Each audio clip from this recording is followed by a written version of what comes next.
ఈరోజు రాష్ట్రంలో రైతాంగ పరిస్థితి చూసి ఈ గుడ్డి ప్రభుత్వం రైతాంగాన్ని పట్టించుకునే పరిస్థితిలో లేదు. దీన్ని ముళ్ళుగర్రతో పొడిస్తే కానీ కళ్ళు తెరిసి కనీసం రైతుల గురించి పట్టించుకుంటుందనే ఉద్దేశంతో మన ప్రియతమ నేత జగన్మోహన్ రెడ్డి గారు రైతుల సంక్షేమాన్ని కాంక్షించి ఈరోజు ఇక్కడ రైతు దీక్ష చేస్తున్న విషయం మీ అందరికీ కూడా తెలిసిందే.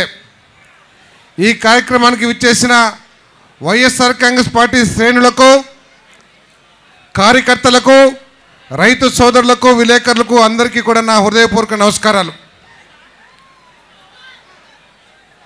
దౌర్భాగ్యం ఏమిటంటే వాతావరణం అనుకూలించక పంటలు పండకపోతే రైతుకు మిగిలేది కన్నీరే. ఒకవేళ వాతావరణం అనుకూలించి రైతు పడ్డ కష్టం ఫలించి పంటలు బాగా పండితే వాటికి గిట్టుబాటు ధరలు లేక, పండించిన పంటల్ని అమ్ముకోలేక రైతుకు మిగిలేది ఇప్పుడు కూడా కన్నీరే. ఈ రెండు పరిస్థితుల్లో కూడా రైతు మాత్రం కూలీలకు డబ్బులు చెల్లించాలి, ఎరువులకు డబ్బులు చెల్లించాలి, బ్యాంకులు వాళ్ళు వచ్చి అప్పులు కట్టమని చెప్పేసి ఇంట్లో తట్టే తపాలా కూడా లాక్కుపోయే దౌర్భాగ్య పరిస్థితి. రైతులు కష్టపడి పండించారే, అన్నదాతకి మనం ఆదుకోవాలి అని చెప్పేసి కనీస జ్ఞానం కూడా ఈ ప్రభుత్వానికి లేని పరిస్థితి మనం చూస్తూ ఉన్నాం. ఈ ప్రభుత్వం మనం ప్రజల చేత ఆశీర్వదించబడి అధికారంలోకి వచ్చాం. ప్రజలకి మేలు చేయాలి, మనల్ని ఆదుకున్న, మనల్ని గెలిపించిన రైతు సోదరుల్ని, మహిళల్ని, వీళ్ళందరికీ కూడా, యువకులకి అందరికీ అండగా ఉండాలనే ఆలోచన ఈ ప్రభుత్వానికి లేదు.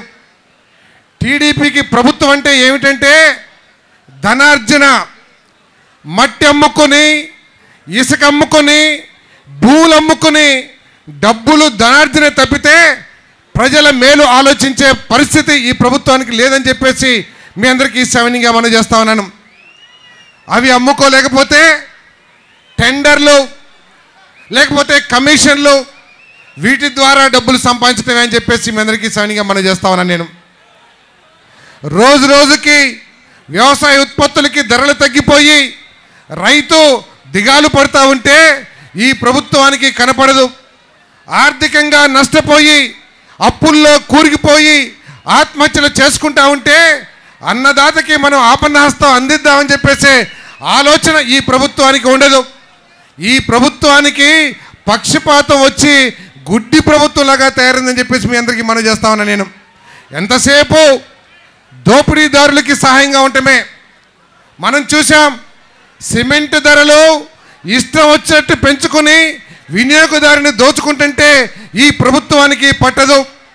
మనం నిన్న కాక మొన్న చూసాం, 200 రూపాయల టికెట్ బాహుబలికి 200 టికెట్ని 2000 అమ్ముకుంటున్నా కూడా ఈ ప్రభుత్వానికి కనపడదని చెప్పేసి మీకు మనం చేస్తా ఉన్నా. నేను ఎంతసేపు ఈ ప్రభుత్వం వచ్చే ఎన్నికల్లో 3.5 కోట్ల మందికి ఓటుకి 5,000 ఇద్దామా, 3,000 ఇద్దామా, ఈ దోచుకున్న సొమ్ముతో మళ్ళీ అధికారంలోకి వద్దామని ఆలోచనే. కానీ అరే మిర్చి రైతులు ఇబ్బంది పడుతున్నారే, మినుము రైతులు ఇబ్బంది పడుతున్నారే, సుబాబుల రైతులు ఇబ్బంది పడుతున్నారే, ఒక 50 లక్షల క్వింటాళ్ళు మిర్చిని కనుక మనం మార్కెట్తోనో లేకపోతే ఇంకెవరితోనో కొనిపించినట్లయితే ధర నిలబడుతుంది అని చెప్పేసి ఆలోచన ఈ ప్రభుత్వానికి ఉందా అని చెప్పేసి అడుగుతా ఉన్నాను. నేను నిన్నెవరో కొంతమంది మంత్రులు చెప్తున్నారు, ఆ సోదిరెడ్డి ఎవరో ఒక ఆయన ఉన్నాడు, సోది చెప్తా ఉంటాడు, జగన్ గారు దీక్ష చేస్తే ఉపయోగం ఏంటంటున్నాడు. అరే గుడ్డివనైనా, ఈరోజు జగన్ గారు దీక్ష చేశారు కాబట్టి మీ చంద్రబాబు కళ్ళు తెరిచి కనీసం ఒక 1,500 రూపాయలు ఇస్తారని చెప్పాడని చెప్పేసి మీకు ఒక్కసారి జ్ఞాపకం చేస్తా ఉన్నాను. ఈరోజు జగన్మోహన్ రెడ్డి గారు దీక్ష చేస్తున్నాడనే భయంతో ఒళ్ళు వణికిపోయే మేము పసుపుకి 6,500 కోట్లు 6,500 రూపాయల క్వింటాల్కి కొంటామని చెప్పేసి చెప్పారని చెప్పేసి మీకు మనం చేస్తా ఉన్నాను. ఆ సోదిరెడ్డి గారు ఇంకొకటి కూడా చెప్పారు, జగన్ అంట ఏ రోజు లోకేష్కి సమానం కాడంట. ఎట్లా సమానం అవుతాడండి? నాలాగా లోకేష్ లాగా పప్పులాగా తయారు కాగలడా జగన్ గారు? అడుగుతా ఉన్నా నేను. కాలేడు. ఏనాడైనా సరే జగన్మోహన్ రెడ్డి మైకు పుచ్చుకొని నేను ఈ రాష్ట్రంలో తాగునీటి లేకుండా చేయగలను చెప్పేసి చెప్పగలడా అని చెప్పేసి అడుగుతా ఉన్నాను. ఏ రోజైనా సరే జగన్మోహన్ రెడ్డి మా వైఎస్ఆర్ కాంగ్రెస్ పార్టీ అవినీతి పార్టీ కులతత్వ పార్టీ అని చెప్పేసి చెప్పగలడా అని చెప్పేసి అడుగుతా ఉన్నాను. కరెక్టే సోదరెడ్డి గారు, ఏ రోజు కూడా లోకేష్ జగన్ సమానం కాడని చెప్పేసి మనం చేస్తా ఉన్నాను. జగన్కి లోకేష్కి నక్కకి నాగలోకానికి ఉన్నంత తేడా ఉందని చెప్పేసి మీ అందరికీ మనం చేస్తా ఉన్నాను. మీరు ఏ రోజు కూడా నాకు అర్థమైంది ఏంటంటే లోకేష్ని కించపరచడం కోసమే మీరు జగన్ గారితో పోల్చారేమో అని చెప్పేసి నాకు ఒక ఆలోచన కూడా ఉందని చెప్పేసి మీకు మనం చేస్తా ఉన్నాను. ఈరోజు చెప్తా ఉన్నాను, నేను చంద్రబాబు నాయుడు గారు అడుగుతా ఉన్నాను, నేను అయ్యా మీరు చెప్పావే 5,000 కోట్ల రూపాయలు పెట్టి ఎప్పుడైనా సరే రైతుకు కష్టం కలిగి ధరలు రాకపోతే నేను 5,000 కోట్లు ఖర్చు పెట్టి మీకు అండగా నిలబడతానని చెప్పావే, ఈ రోజు దాకా ఎంత ఖర్చు పెట్టావని చెప్పి అడుగుతా ఉన్నా నేను. నిజంగా ఆ రోజు చెప్పారు 2014 ఎన్నికల్లో ఏమిటంటే నినాదం, చంద్రబాబు నాయుడు గారు 9 సంవత్సరాలు ముఖ్యమంత్రిగా చేశాడు, ఈ కష్టాల్లో ఉన్న కొత్త రాష్ట్రానికి అనుభవజ్ఞుడైన చంద్రబాబు నాయుడు గారు అయితేనే పరిపాలన చేయగలడని చెప్పారే.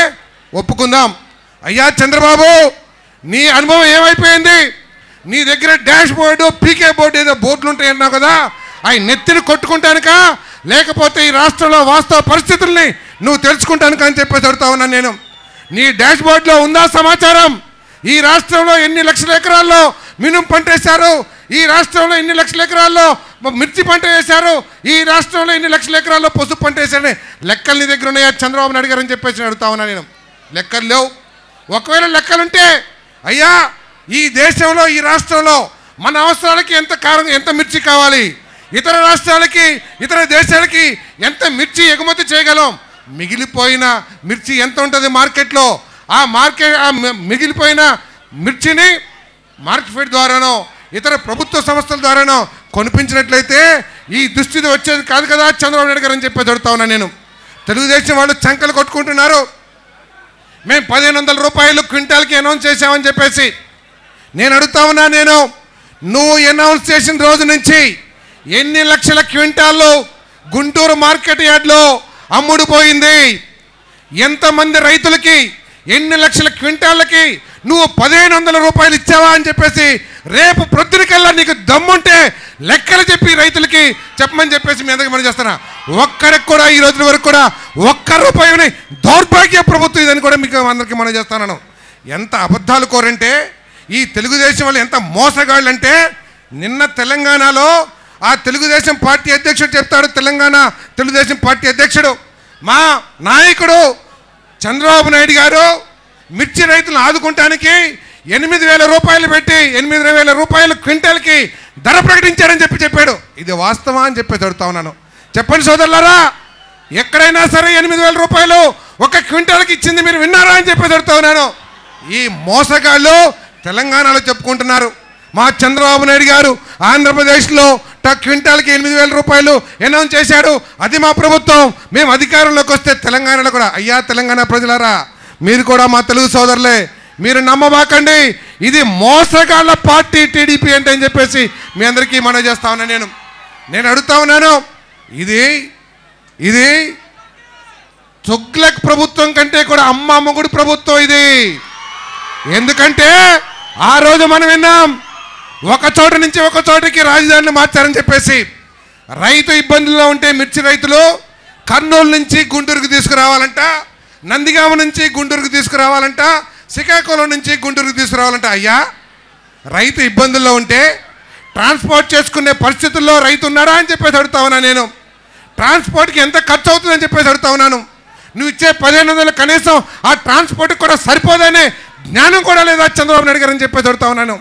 నీ దగ్గర ఎస్హెచ్జీలు ఉన్నాయి, మార్కెట్లు ఉన్నాయి, ప్రభుత్వ యంత్రాంగం ఉంది, నీకు దమ్ము చిత్తశుద్ధి మిర్చి రైతులు ఆదుకోవాలనే కోరుకుంటే నువ్వు ఎక్కడికక్కడ కొనుగోలు కేంద్రాలు ఓపెన్ చేసి కొనుక్కొని నువ్వు ట్రాన్స్పోర్ట్ చేసుకో అని చెప్పేసి మనం చేస్తా ఉన్నా నేను.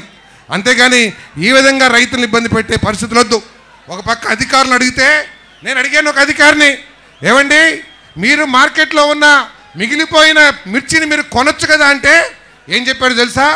ఏమండి సారథి గారు, కోల్డ్ స్టోరేజ్లు అన్నీ నిండిపోయినాయి, మార్కెట్ కొంటే ఎక్కడ పెట్టుకోవాలనేది సమస్య అండి అని చెప్పారు. నేను అడుగుతా ఉన్నాను, చంద్రబాబు నాయుడు గారు గోదావరి పుష్కరాలకి, కృష్ణా పుష్కరాలకి 3,000 నీ అందాన్ని చూపించుకోవడానికి 3,000 కోట్ల రూపాయలు ఖర్చు పెట్టావే. దాంట్లో 1,000 కోట్ల రూపాయలు తీసుకున్నట్లయితే కనీసం దాదాపు 200-300 కోల్డ్ స్టోరేజ్లు కట్టడానికి అవకాశం ఉండేది.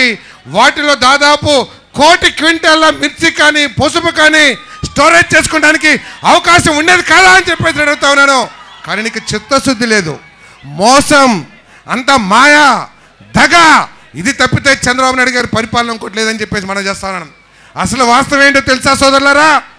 చంద్రబాబు నాయుడు గారు 1,500 రూపాయలు ప్రకటించక ముందు 7,500 రూపాయలు క్వింటాల్ ఉంటే మిర్చి, ఈయన ప్రకటించిన తర్వాత రోజు రోజుకి తగ్గిపోయి ఒకరోజు 6,000, ఒకరోజు 5,500, ఒకరోజు 5,000 రూపాయలు పడిపోయే పరిస్థితి వచ్చింది. అంతేకాదు ఆఖరికి ఒక రకం అయితే 2,500 కూడా పడిపోయే దౌర్భాగ్య పరిస్థితి వచ్చింది.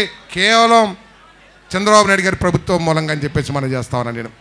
అంతేకాదు రైతు ఎంతో ఆశపడి ఏదో 1,500 ఏదో మరి అనౌన్స్ చేస్తాడు కదా, ఈయనేదో పొడి చేస్తాడని చెప్పేసి పండించిన మిర్చినంతా కూడా కళ్ళాల్లో పెట్టుకుంటే అది ఎండకి వానకి ఆ రంగు మారిపోయి దానికి ఇంకా కూడా తగ్గిపోయి నష్టపోయే పరిస్థితి రైతు ఎదుర్కొన్న మాట వాస్తవా కాదా అని చెప్పేసి మీ అందరు కూడా అడుగుతా ఉన్నాను.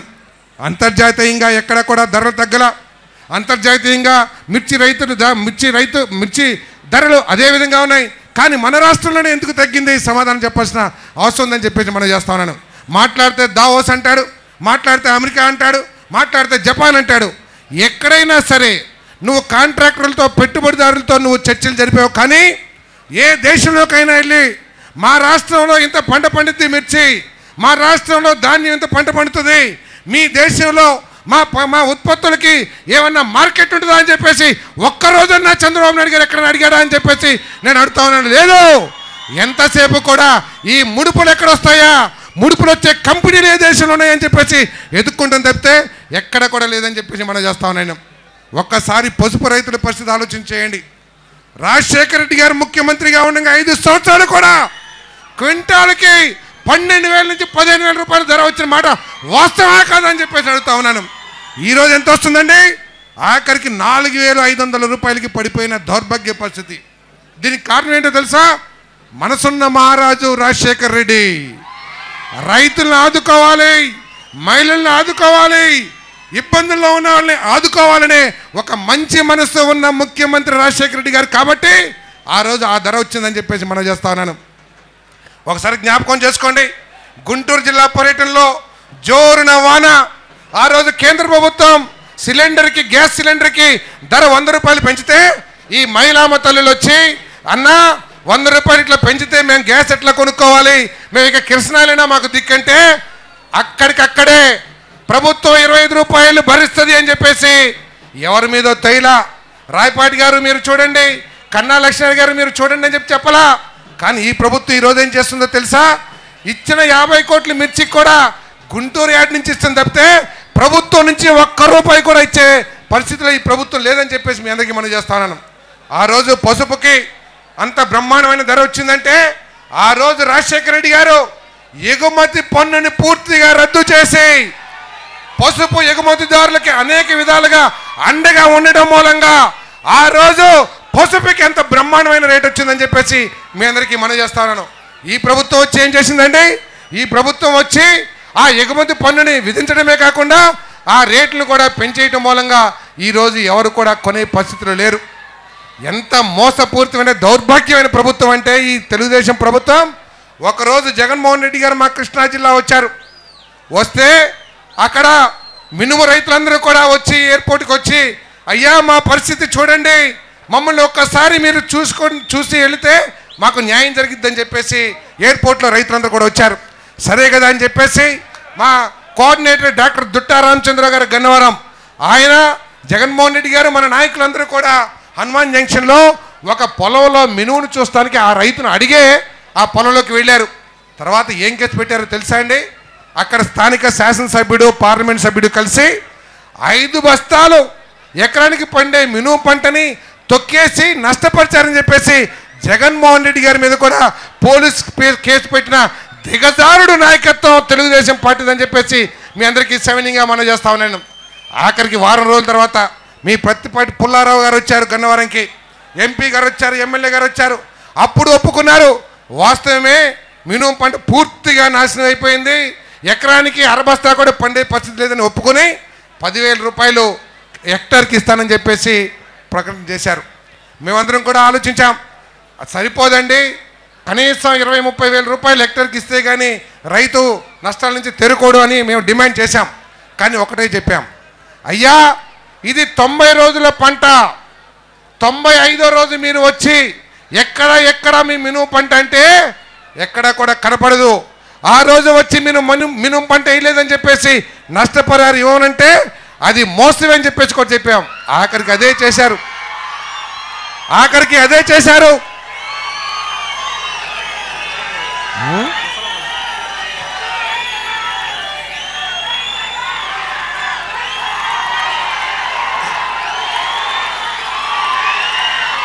ఆఖరికి మేము అనుకున్నంత పని చేసింది ప్రభుత్వం.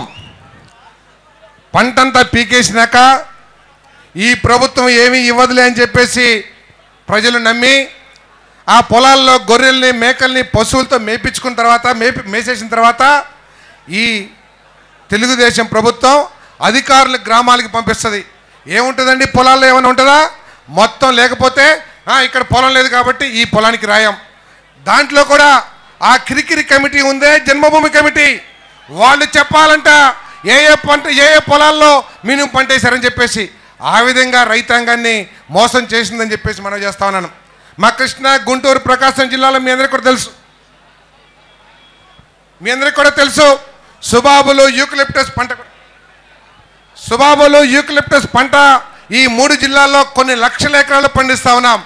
ఒక్కసారి జ్ఞాపకం చేసుకోండి, ప్రకాశం, గుంటూరు, కృష్ణా రైతులందరూ కూడా రాజశేఖర రెడ్డి గారు ముఖ్యమంత్రి అయినప్పుడు 1,200-1,000 రూపాయలు టన్ను ఉన్న ధర, ఆ రోజు కంపెనీలన్నీ కూడా రింగ్ అయిపోయి కొనకపోతే ఆ రోజు కృష్ణా, గుంటూరు, ప్రకాశం జిల్లా మంత్రులందరితో కూడా మా అందరితో ఒక కమిటీ వేపించి కంపెనీలను పిలిపించి ఎందుకు కొనరు అని చెప్పేసి వాళ్ళతో కొనిపించిన ఘనత రాజశేఖర రెడ్డి గారి ప్రభుత్వం అని చెప్పేసి మీ అందరికీ మనం చేస్తా ఉన్నాను. అంతేకాదు ప్రతి సంవత్సరం కూడా ఆ ఉత్పత్తిదారులతో మీటింగ్ పెట్టి ఎందుకు కొనమని చెప్పి చర్యలు తీసుకుంటే 1,000 రూపాయలున్న టన్ను ధర 4,400 రూపాయలకి వెళ్ళింది. ఈరోజు పరిస్థితి ఏంటో తెలుసా అండి? ఎవ్వరు కూడా ఎక్కడ కూడా ఒక్క టన్ను కర్రను కూడా నరికే పరిస్థితులు లేరు. ఎందుకంటే ఈ ఫ్యాక్టరీలన్నిటితో ఈ మంత్రులు మిలాఖత్ అయిపోయి వాళ్ళకి మీకు తక్కువ ధరకు ఇప్పిస్తామని చెప్పేసి మిలాఖత్ అవటం మూలంగా ఎవరు కూడా కొనే పరిస్థితులు లేరు. కొన్ని లక్షల ఎకరాల్లో రైతాంగం అంతా కూడా పంటని పొలాల్లో పెట్టుకుని కన్నీరు కారుస్తూ కూర్చుందని చెప్పేసి మీ అందరికీ సవినీయంగా మనం చేస్తాను. అందుకనే సోదరులారా, ఈ ప్రభుత్వానికి, తెలుగుదేశం మిత్రులారా, సమయం అయిపోయింది. రణమా శరణమా కాదు, మీకు రణమో లేదు, శరణమో లేదు, మీకు మిగిలింది రాజకీయ మరణమే. రాబోయే ఎన్నికల్లో ఈ రైతులందరూ కూడా మీరు ఓట్లకి వెళ్తే మీ నోట్లో కంట్లో మాచర్ల కారాన్ని కొట్టి మిమ్మల్ని ఇంటికి పంపించే రోజులు దగ్గరికి వచ్చాయని చెప్పేసి మీ అందరికీ సవినీయంగా మనం చేస్తా ఉన్నాను. అంతేకాదు మాట్లాడితే జగన్మోహన్ రెడ్డి గారు 1,00,000 కోట్లు, జగన్మోహన్ రెడ్డి గారు జైలుకి వెళ్తారు అని చెప్పేసి పిచ్చి ఆశలు కలలు కంటా ఉన్నారు. జగన్మోహన్ రెడ్డి గారికి 1,00,000 కోట్లు అంటే నోట్లు కాదు. తెలుగుదేశం చంద్రబాబు నాయుడు గారు, రాజశేఖర రెడ్డి గారు ఇగో ఇంత అశేష ప్రజానీకాన్ని, వీరి విలువ 1,00,000 కోట్లు, ఈ ఆస్తిని జగన్మోహన్ రెడ్డి గారికి రాజశేఖర రెడ్డి ఇచ్చాడు. అంతేగాని మీలాగా నోట్లు కట్టడం కాదని చెప్పేసి మీ అందరికీ సవినీయంగా మనం చేస్తూ సెలవు తీసుకుంటా ఉన్నాం.